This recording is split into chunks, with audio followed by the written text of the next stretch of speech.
This is the second part of our two-lecture series on the book of Judges. And in this lecture, we'll deal with the major judges and the theology of the book of Judges. The major judges were Othniel, Ehud, Deborah, Gideon, Jephthah, and Samson. Othniel is described in Judges chapter 3. Othniel was the nephew of Caleb. He delivered Israel from an oppressor from Aram Naharaim, which is basically Syria territory along the Euphrates. And he was a model judge. He was raised up by God. He was invested with God's Spirit, and he was used by him to deliver Israel from oppression. But then you have Ehud, the left-handed judge. Judges 3, 12 through 31. Ehud was a Benjaminite, and as we mentioned, he was left-handed. That plays a role in the story. He asked for a private session with the king. He had hidden his dagger on the right thigh under his clothing, which would be the opposite of what a right-handed person would do with a dagger. And so he was able to get through, and he killed Eglon. Though the Bible does not say that God gave him his spirit, nor that he judged Israel. And so it seems that this may be a critique of his left-handed tactics. The next judge is Deborah, Judges chapters 4 and 5. Her name, interestingly, means a bee, the insect bee. She's the only female judge. She's also called a prophetess in chapter 4 and verse 4. And interestingly, she's the only major judge that actually holds court. So she is deciding cases. The other judges may have done that, but there's no recording of them having done that. She also led kind of the wimpish leader Barak and helped him to go ahead and do what he needed to do. And they fought against the Canaanite enemy, Jabin, king of Hatzor, and his general Sisera. Because Barak refused to go without Deborah, she warned him that he would not receive the glory. "I will go with you," she says to him. "But because of the way that you're going about this, the honor will not be yours, for the Lord will hand Sisera over to a woman." Here on the map you can see where Hatzor is, way in the northern part of the country, and how Deborah's armies went north to attack them. Ironically, the woman you would expect the glory to go to would be Deborah, but the honor of killing General Sisera actually goes to another woman, Jael. General Sisera had to flee from the battle, and he sought rest in Jael's tent. And she gave him hospitality, and he fell asleep, exhausted from the battle. Then she took a tent peg and a hammer and drove it through the skull of Sisera. And thus a woman defeated the enemy general. One of the issues in the story of Deborah is, where are the men? It was unusual for a woman to be such a prominent leader in those days, and yet she was both a judge and a prophetess and helped lead the Israelites into battle. Where are the men? Well, we could ask the same thing today. Did you know that 2 out of 3 missionaries are women? And one could ask again, where are the men? We now come to the judge Gideon and his son Abimelech in Judges chapters 6 through 9. Gideon was a farmer, but he was reluctant to be a judge.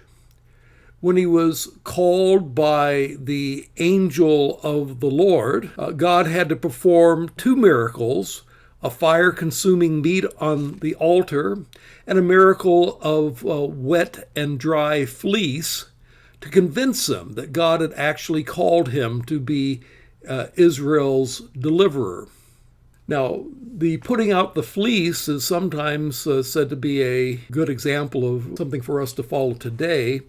However, putting out the fleece follows a previous miracle of the fire, and it seems to reflect Gideon's unwillingness and unbelief in answering God's call. And so it may reflect a lack of faith or willingness rather than a good example to be followed. Gideon destroyed the altar of Baal and the Asherah pole beside it. Now this brings us to the story of Gideon's 300. In Judges chapter 7, God used Gideon to defeat the Midianites. Although Gideon starts with an army of 22,000, God chose to show his glory by using a much smaller number. With only 300 men selected, and they were selected if they lapped water using their hands to their mouth rather than putting their face to the ground to the water, and using some trickery, breaking pottery and making the army sound like it was much larger than simply 300, Gideon panicked and defeated a much larger group. Gideon was humble and magnanimous. He placated the Ephraimites who were upset that they had not been invited to this battle. He illustrates the principle of how a soft answer turns away wrath. On the positive side, too, he turned down an opportunity to be made king in chapter 8, verses 22 through 23. But then, unfortunately, he made an idolatrous ephod, chapter 8 and verse 27, that ends his story on a somewhat sour note. Abimelech was Gideon's not-so-righteous son. He murdered his brothers. He became king of Shechem. His name, Abimelech, Abi means my father, and Melech is king. My father was king. It may mean that he rejected the idea that his father had. His father said that only God should be your king, and therefore he turned down the kingship. But Abimelech wanted to be king and claimed his father had been king, or at least should have been. My father was king. Anyway, he carved out a small kingdom around the city of Shechem. He was killed when he was struck by a millstone dropped by a woman when they were besieging the city of Thebez. Here's some artistic portrayals of the woman dropping the millstone and the effect after he had been hit. And thus he comes to an ignoble end. That brings us to Jephthah, Judges 10 through 12, and his tragic vow. Jephthah was a Gileadite warrior, lived in the territory of Gilead. He was the son of a prostitute. He was driven from his own home by his brothers. They later called him to come back and fight against the Ammonites. Whatever else he was a good fighter, and so they needed him. And he did succeed in delivering Israel from the Ammonites. A letter to the king of Ammon being of no avail, he defeated them militarily. You can see the territory where Jephthah was active against the Ammonite in this Gilead region of Israel. Jephthah's life was marred by a tragic vow that he took. Judges 11 and verse 30, and Jephthah made a vow to the Lord, "If you give the Ammonites into my hands, whatever comes out of the door of my house to meet me when I return in triumph from the Ammonites will be the Lord's, and I will sacrifice it as a burnt offering." He may have had in mind animals, because in those days their house often kind of doubled as a barn. And so it could have been, a sheep or a goat or something that could have come from the house that he would sacrifice to the Lord. But it turns out that it was his only daughter that came out to greet him when he returned. And so he had made this vow that he would sacrifice to the Lord whatever came forth from his house, and he felt committed to keep his vow. And so it says that he let her go for 2 months. She and the girls went into the hills and wept because she would never marry. And after the 2 months, she returned to her father, and he did to her as he had vowed, and she was a virgin. And from this comes the Israelite custom that each year the young women of Israel go out for 4 days to commemorate the daughter of Jephthah the Gileadite. Says he did to her what he had vowed. He had vowed that I will sacrifice as a burnt offering whatever came from his house. There are some that try to soften what it says here and say, oh, he didn't actually offer as a sacrifice. He dedicated her as a servant to the temple, but as such she couldn't marry. But that's reading a lot between the lines. It looks like he followed a Canaanite custom and offered her up as a burnt offering. Jephthah blamed Ephraim because Ephraim had not joined him in fighting the Ammonites. A war followed, and he could distinguish Ephraimites from his own army because Ephraimites had a distinctive accent and could not pronounce the Hebrew word shibboleth correctly. And so he'd ask them to say the word shibboleth, and if they did it with a Ephraimite accent, he knew that they were the enemy. The text says that 42,000 were killed, but this is probably hyperbole since in the book of Numbers, Ephraim only had a population of 40,500. Later on in Numbers 26, that had even dropped to 32,500. Next comes Samson, Judges 13 through 16. He was a man who was very strong, but lacked self-control. When Samson was born, the angel of the Lord appeared. The birth was announced to his father, Manoah, whose wife was otherwise barren up until that point. He was told that Samson would be a Nazirite from birth. And the angel of the Lord then disappeared in the flames of the burnt offering. Samson was known for mighty exploits. He killed a lion barehanded. He burned Philistine fields with fire, which he put on foxes' tails. He killed 1,000 Philistines with a jawbone. And he pulled down the temple of Dagon on to the Philistines themselves, committing suicide in the process. But Samson's character was flawed. Generally, Samson was full of self-indulgence. He acts more like an overgrown juvenile delinquent than a godly hero.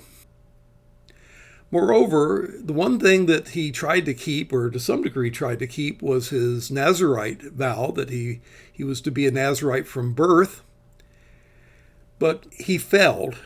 He drank wine, probably, at his wedding feast. The word for the wedding feast is the Hebrew word mishteh, which means a place of drinking. He clearly touched the dead, got honey out of a dead lion carcass, the lion that he had killed.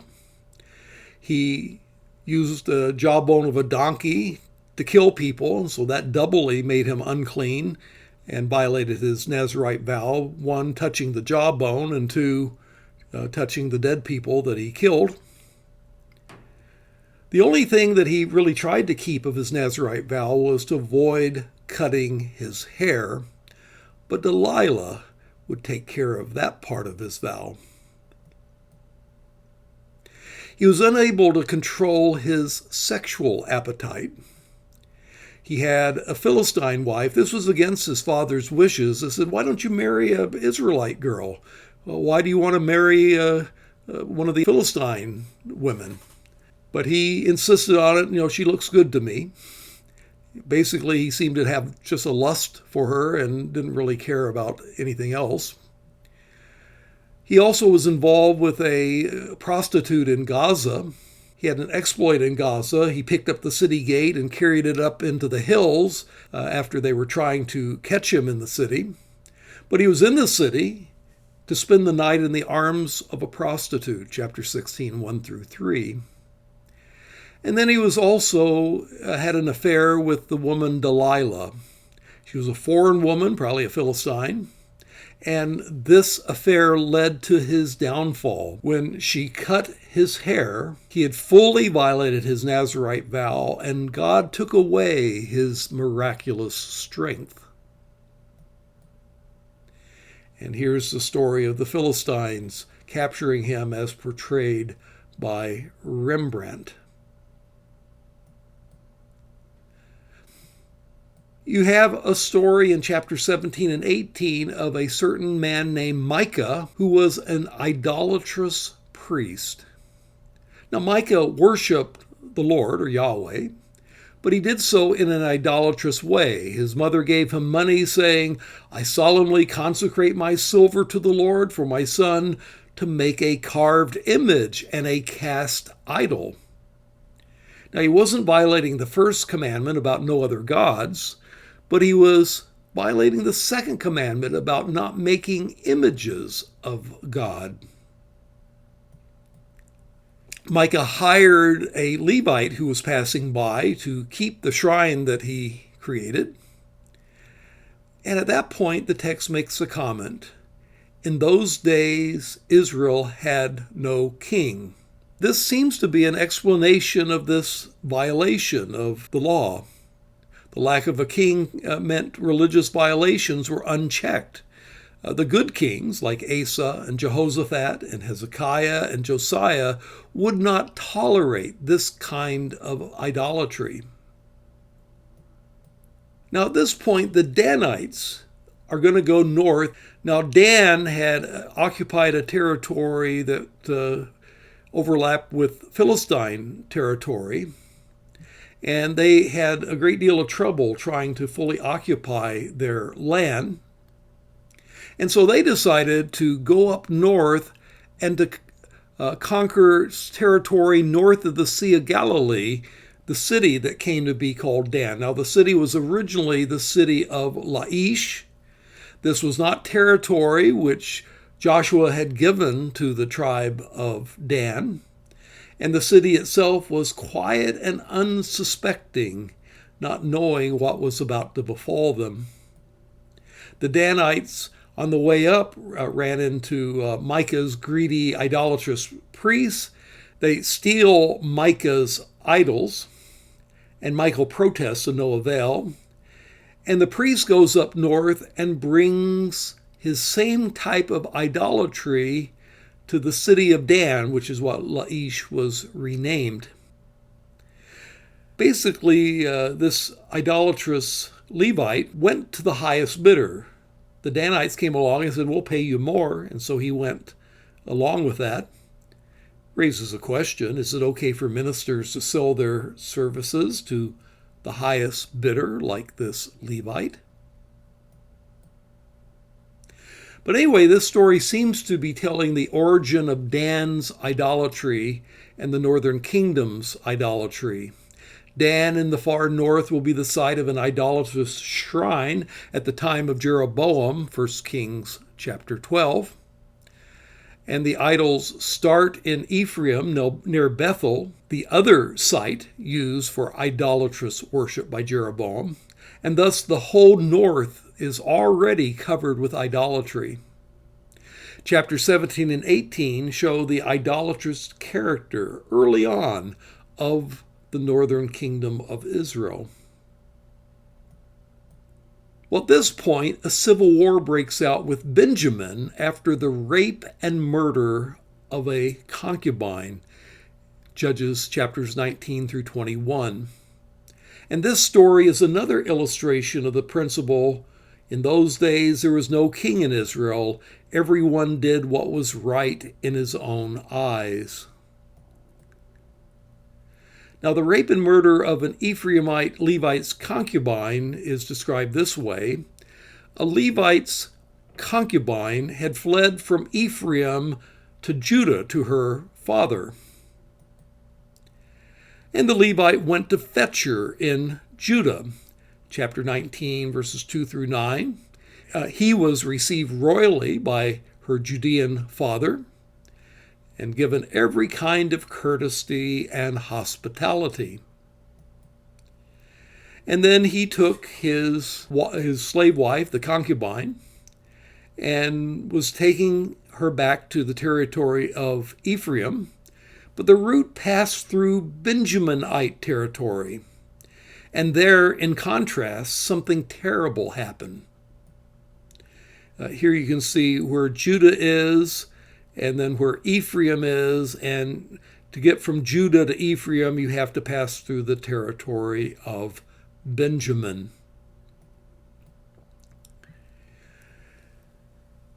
In that Benjaminite territory, you have a story that reminds us of the Sodom and Gomorrah narrative.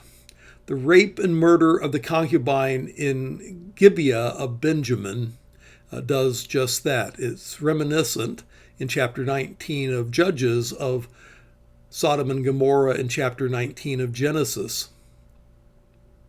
Like Sodom, the Ephraimite in Gibeah of Benjamin did not receive any hospitality at the gate.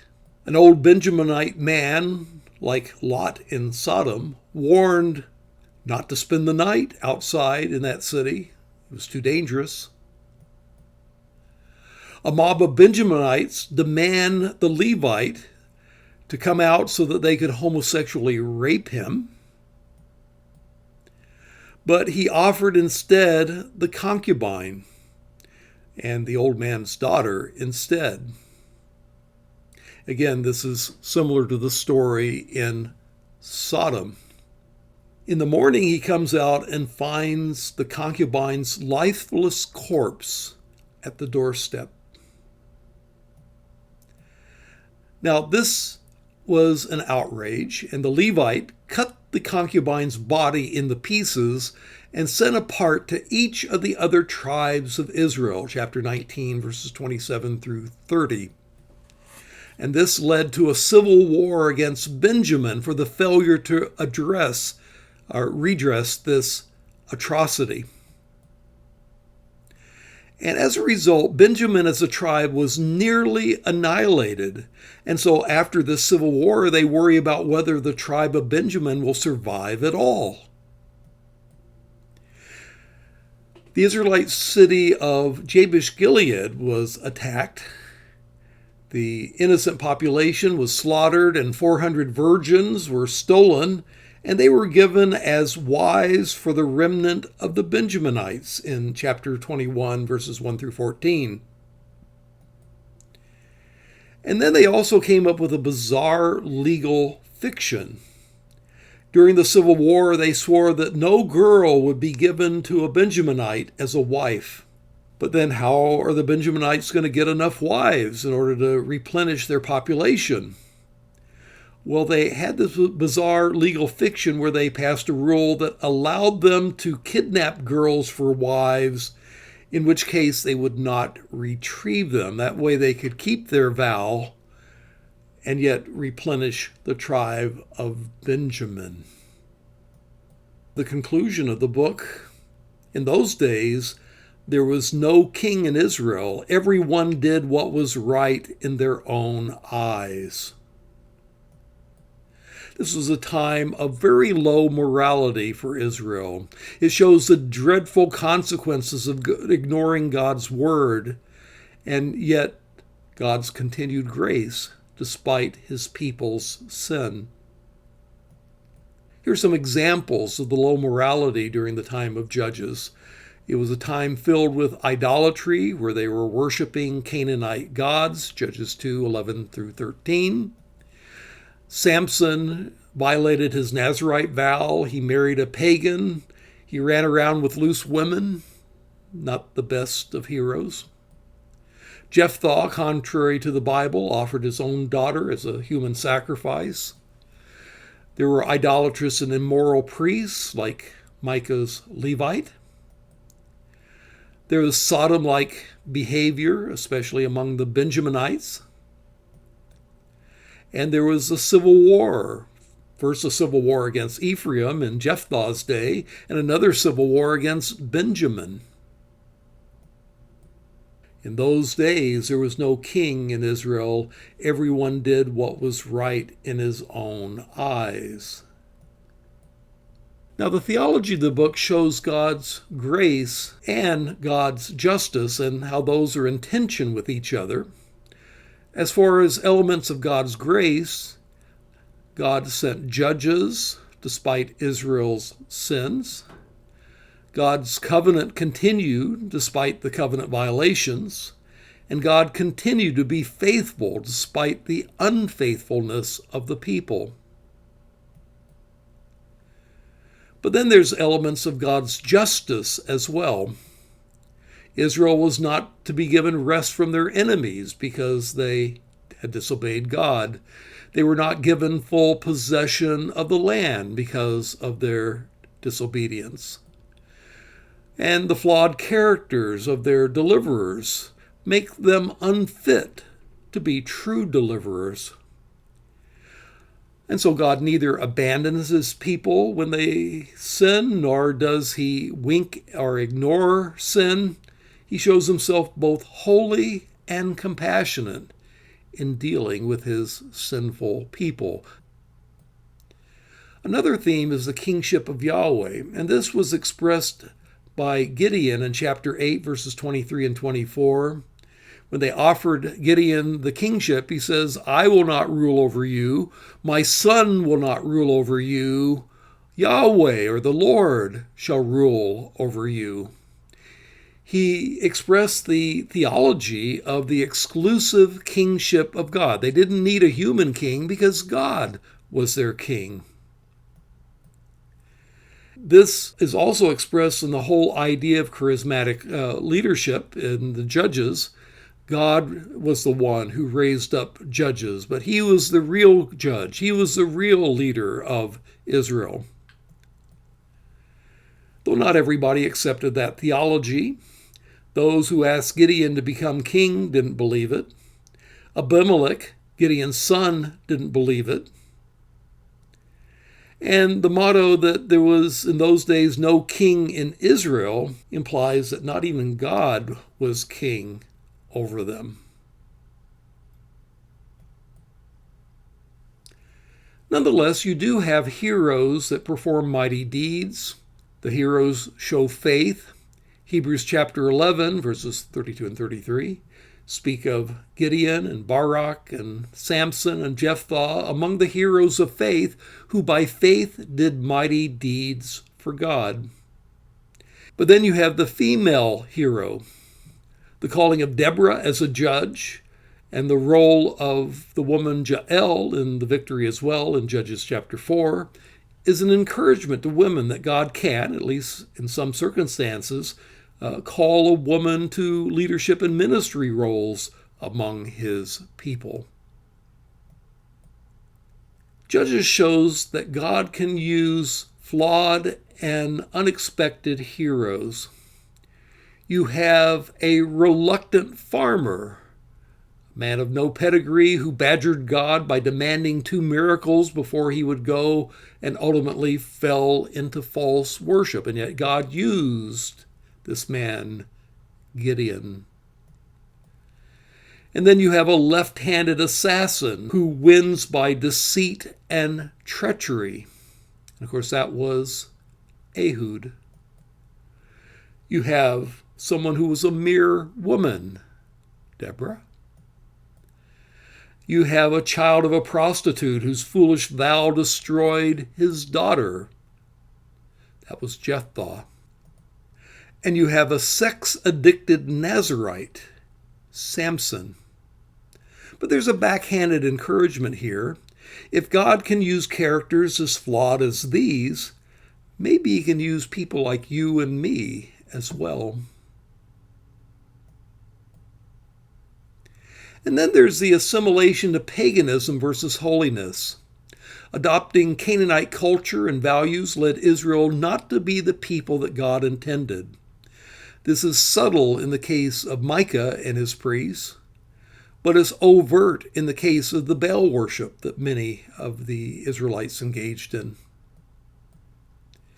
They failed to maintain holiness, and of course the same thing can happen to any of us.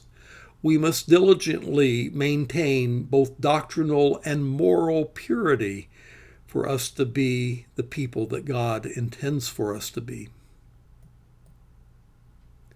And then there is a hint of the messianic promise. There's an account that is strongly pro-David and anti-Saul, this account of the Ephraimite Levite's wife. Who will treat the Ephraimites well? Well, when he went to Judah and Bethlehem, they treated him well. And of course, Judah and Bethlehem is where David is from. Who will make Jabez or Jerusalem safe? Well, David from Bethlehem, not Saul from Gibeah. And so there's kind of a subtle messianic promise here concerning the line of David. It's trying to say that David from Bethlehem and Judah, not Saul from Gibeah, is the one should look to.